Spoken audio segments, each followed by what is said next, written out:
Tuhan bersamamu. Dan bersama rohmu. Inilah Injil suci menurut Markus. Dimuliakanlah Tuhan. Sekali peristiwa, seorang yang sakit kusta datang kepada Yesus dan sambil berlutut di hadapan Yesus, ia mohon bantuannya. Katanya, "Kalau engkau mau, engkau dapat menahirkan aku." Maka tergeraklah hati Yesus oleh belas kasihan. Lalu ia mengulurkan tangannya, menjamah orang itu dan berkata kepadanya, "Aku mau, jadilah engkau tahir."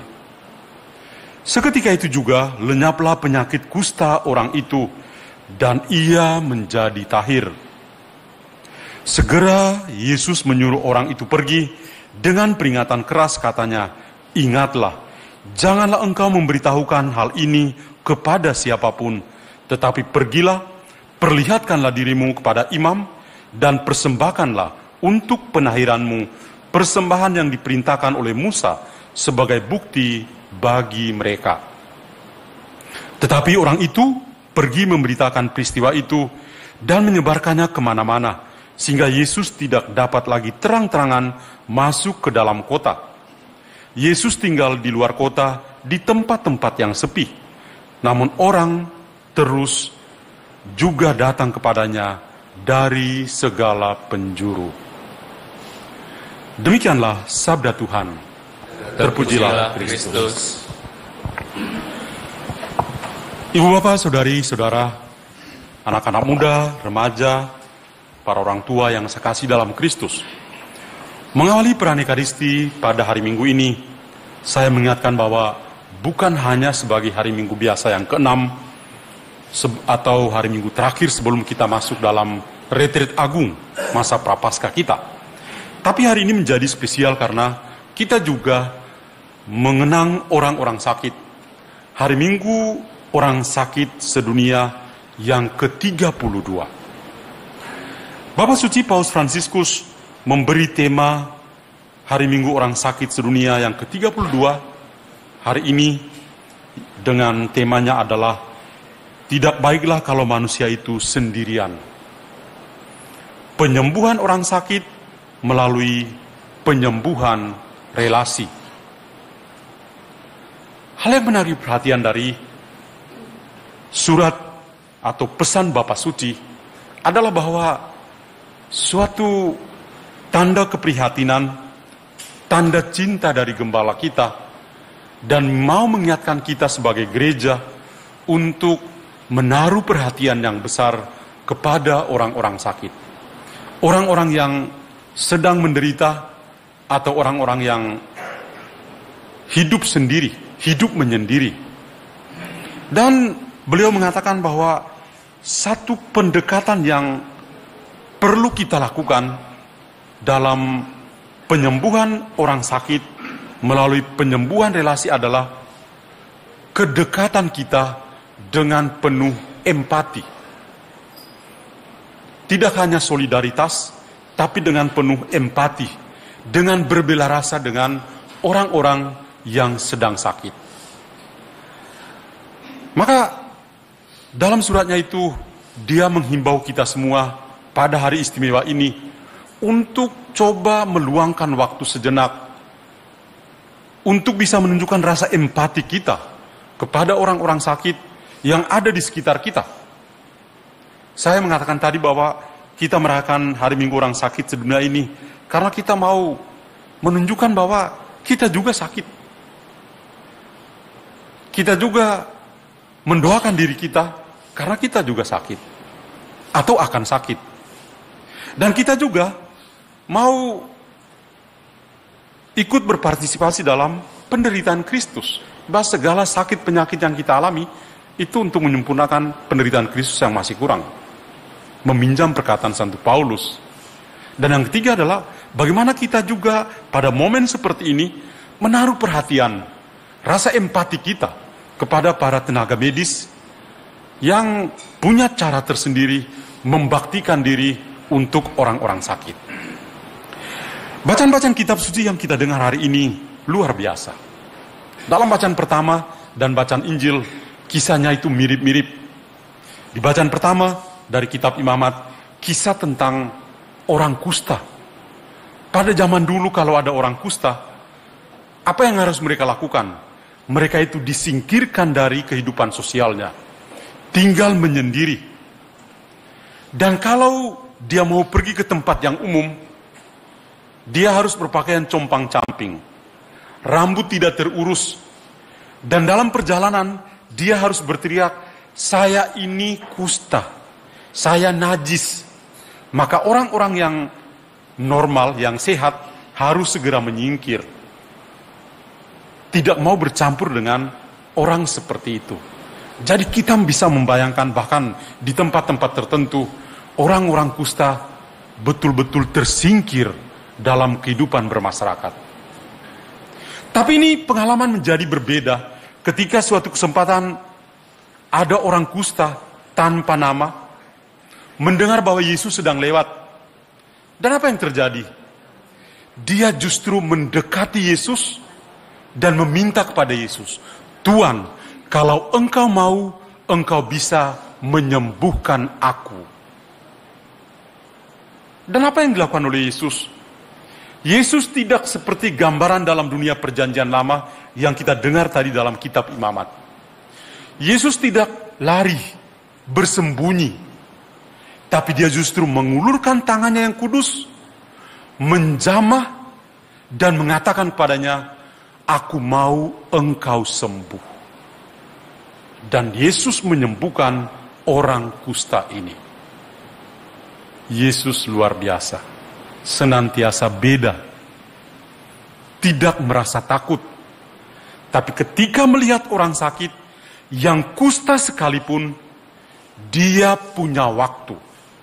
Dia punya empati. Dia menyembuhkan dengan berelasi dengan orang itu. "Aku mau engkau sembuh." Tidak hanya dengan perkataan, tapi dengan tangannya dia ulurkan, menyentuh orang kusta itu. Dan itu daya penyembuhan yang jauh lebih luar biasa.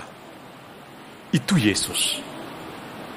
Maka kita melihat baik orang kusta yang tidak punya nama, yang bisa membuka dirinya, mendekatkan dirinya kepada Yesus, dan berani untuk minta, "Kalau engkau mau, sembuhkanlah aku."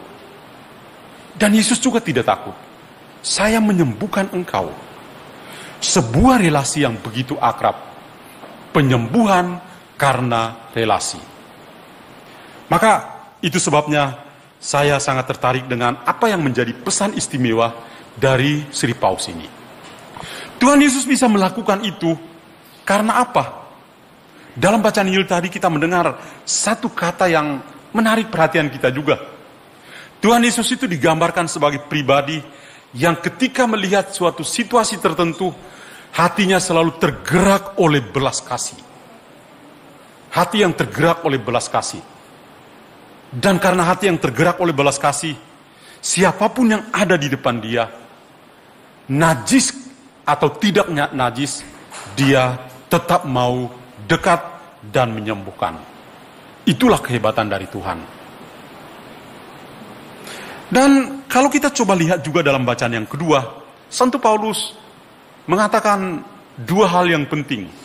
Yang pertama adalah bahwa setiap hal yang kita lakukan di dalam kehidupan kita, itu kita lakukan untuk apa? Untuk memuliakan nama Tuhan. Semua karya pelayanan kita, entah perjumpaan kita, relasi kita dengan orang-orang kecil, orang-orang yang lemah, yang miskin, tersingkir, dan difabel, orang-orang seperti itu ketika kita melayani, itu kita memuliakan nama Tuhan. Dan pada akhirnya Santo Paulus dalam bacaan kedua mengatakan, "Dan saya mengikuti Kristus, dengan demikian kalian juga mengikuti dia." Kalian ikuti dia yang saya ikuti.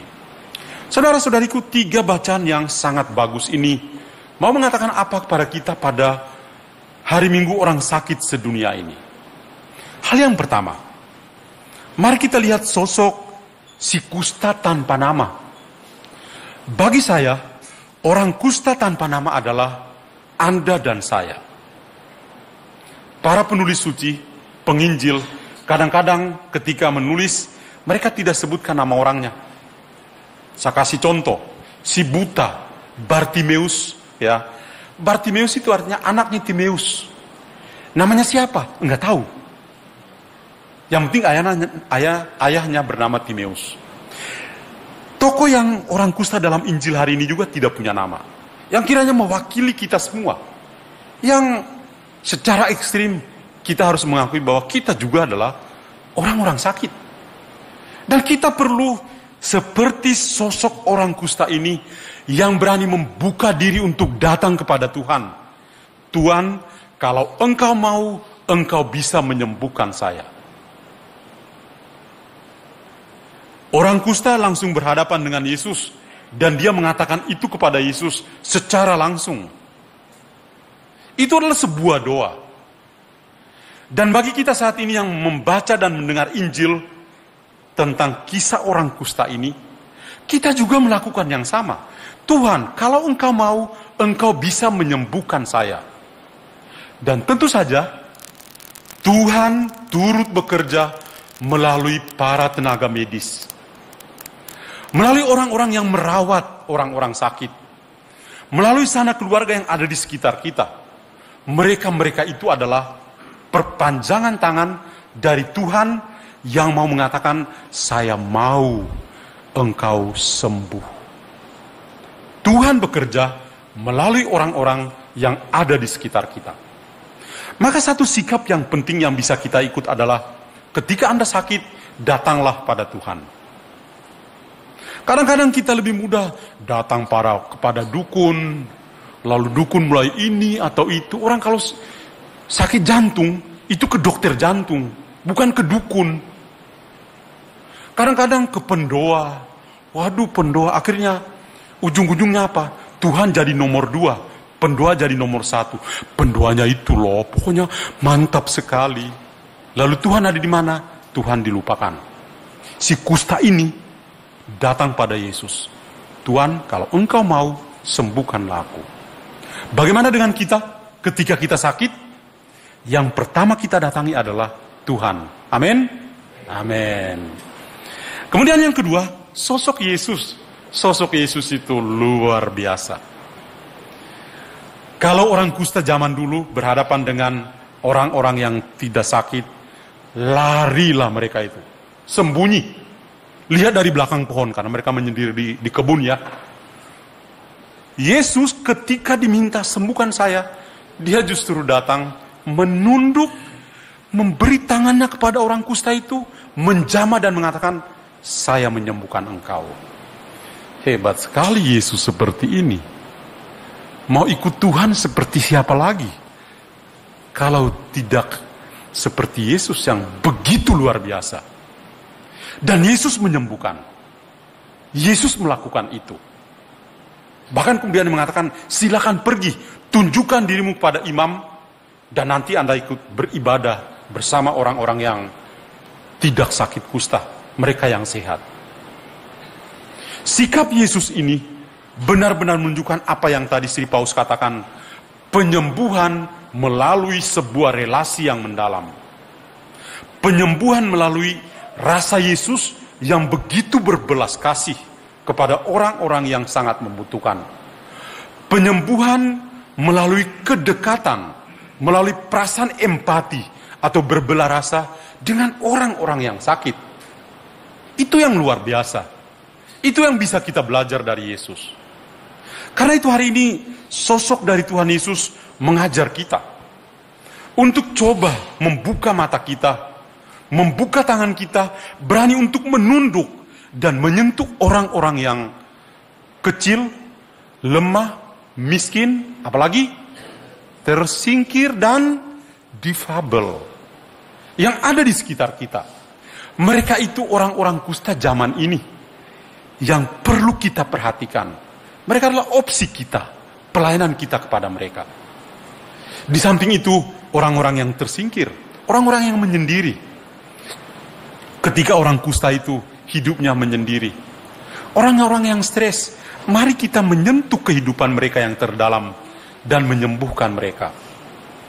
Dan tentu dalam peran Ekaristi ini, Ekaristi itu punya daya menyembuhkan.